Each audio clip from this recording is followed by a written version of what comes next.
Hello, welcome to Escrow Escapes. This is the real estate stories, market trends, and true tales from the front lines of closings. I am Matthew Halliday, Navy veteran and father of three girls, also a full time real estate agent. Let's get into it. Picture this: it's closing day, signatures ready, coffee in hand, and the lender calls. Funding is frozen. Welcome to Escrow Escapes. I'm your host, Matthew Halliday. And today we're diving into a real story from the front lines of real estate. The practical lessons every buyer, seller, and agent needs to hear. Let's break it down. That call happened last month. The buyers were almost signing, the seller had errands to run, and the title officer suddenly reads an exception. A recorded solar lease, or PPA. The lender's underwriter said, "We need proof the system is owned or the servicer will sign off." The room went quiet. Then the buyer asked, "So what now?" You can feel how quickly a calendar slides when those words come through. Here's what I promise you'll get from this episode. 3 concrete lessons to spot and solve solar contract surprises. Realistic timeframes and trade-offs so you can plan the calendar. And a short checklist plus exact language you can copy into an offer or request. This is practical guidance, not legal advice. So if you hit contract language you can't interpret, consult a title attorney or your loan officer. Let's start with the scene again, but step through the stakes. The house looked great. Newish roof. Inverter tucked in the garage. A sticker from a national installer. The lender reads the title exception and says, "We won't fund with that instrument on title." The buyer's eyes go wide. What does that mean for my loan? And the seller, who hadn't disclosed the PPA, suddenly has a payoff plan that doesn't work anymore. Funding halts. Insurance hesitates. The closing calendar becomes fictional. Lesson 1. How to tell whether panels are owned or encumbered. In plain terms, there are 4 common ownership setups. Owned outright, owner-held loan, lease, or a power purchase agreement where a third party owns the equipment. Each changes what appears on title and what a lender will accept. So what are the red flags?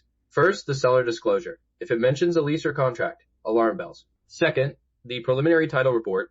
Check exceptions for recorded instruments or UCC filings. Third, the equipment itself. Installer stickers, meter labels, or a vendor name on the inverter can be big clues. Quick practical checks you can run in the first 48 hours.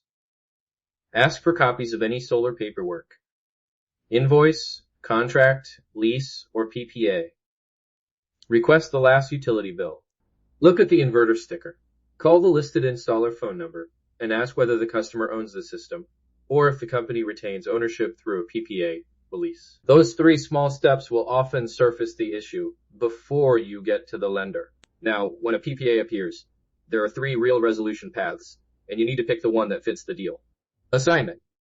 The solar servicer agrees to transfer the contract to the buyer, often subject to the buyer's credit and servicer approval. Buyout, the seller, or sometimes the buyer, pays the servicer to terminate the contract or purchase the system outright. Escrow holdback. The sale closes. Funds are held while the seller resolves the PPA.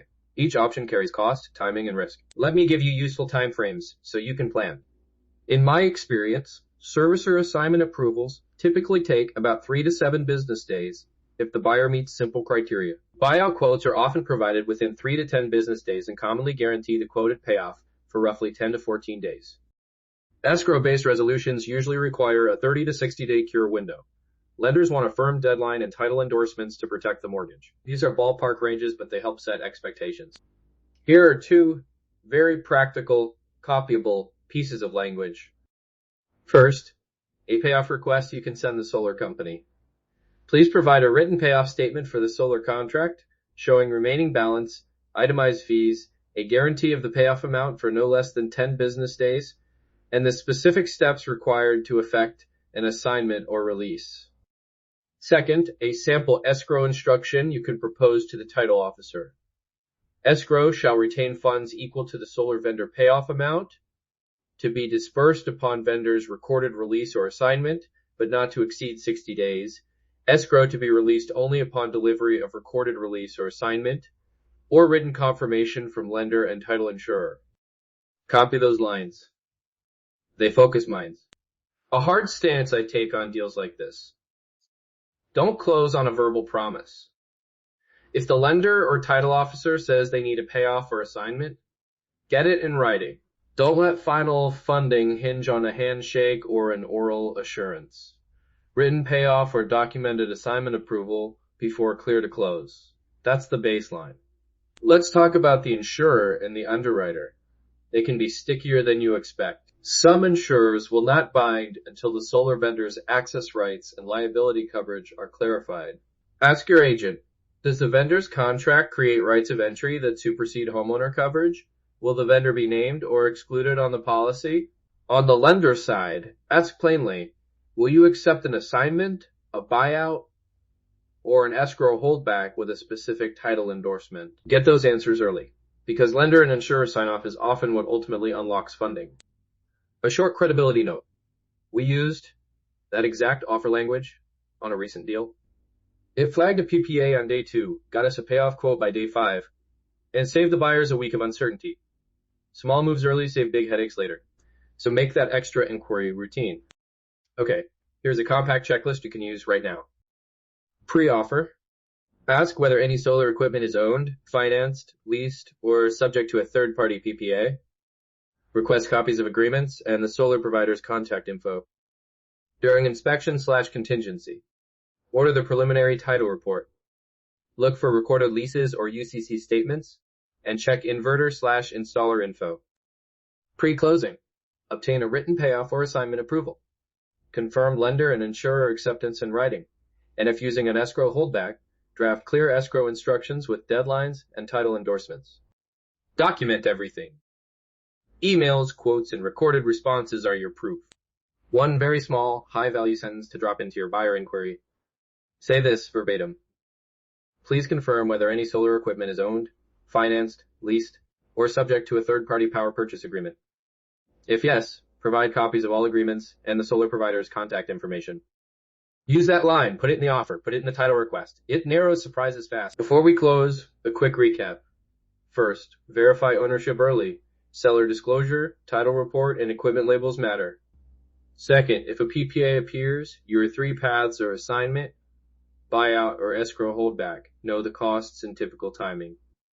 Third, involve lender and insurer immediately. Their approvals often determine whether the deal closes on schedule. My single strongest tip, never accept a verbal cure for title matters. Require written payoff or assignment approval before you clear to close. That's a wrap on this episode of Escrow Escapes. Thanks for listening, and remember, every deal has its bumps. It's how you navigate them that counts. If this helped you, subscribe so future episodes drop straight into your feed. We've got more stories and practical tools coming. Catch you next time. Thanks for listening to Escrow Escapes. For more real estate tips, market updates, and behind-the-scenes stories, subscribe wherever you get your podcasts. I am Matthew Halliday. We'll see you on the next closing. Thanks. Have a great day.